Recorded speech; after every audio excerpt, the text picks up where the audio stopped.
اللہ اکبر۔ تو یہ حضور کا ادب ہے جو حضور کے حقوق میں سے ہے۔ ادب کو ملحوظ رکھنے والوں نے تو کمال ہی کر دی۔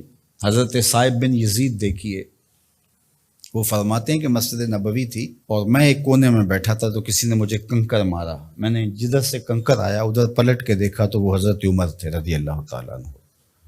تو میں اٹھ کے ان کے پاس چلا گیا تو وہ فرمانے لگے وہ جو دو لوگ باتیں کر رہے ہیں ان کو ذرا بلا کے لاؤ۔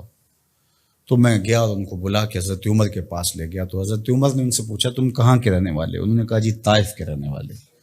تو حضرت عمر فرمانے لگے تم اگر اس شہر کے رہنے والے ہوتے میں تمہیں سزا دیتا، تم بلند آواز سے بول رہے ہو، جانتے نہیں یہ مسجد رسول اللہ کی ہے؟ ادب سکھایا، تمہاری آواز بھی اونچی نہیں ہونی چاہیے۔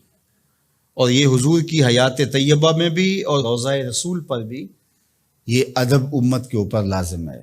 مجھے بڑا دکھ ہوتا ہے جب وہاں جا کے لوگ بدتمیزیاں کرتے ہیں۔ لے سانس بھی آہستہ کے دربار نبی، یہ حضور کی چوکھٹ ہے۔ امام مالک نے 40 سال تک حضور کے روضہ انور کے قریب بیٹھ کے درس حدیث دیا ہے، اور 40 سال میں ایک بار بھی ایسا نہیں ہوا کتاب کے ورق کے پلٹنے کی آواز بھی پیدا ہونے دی۔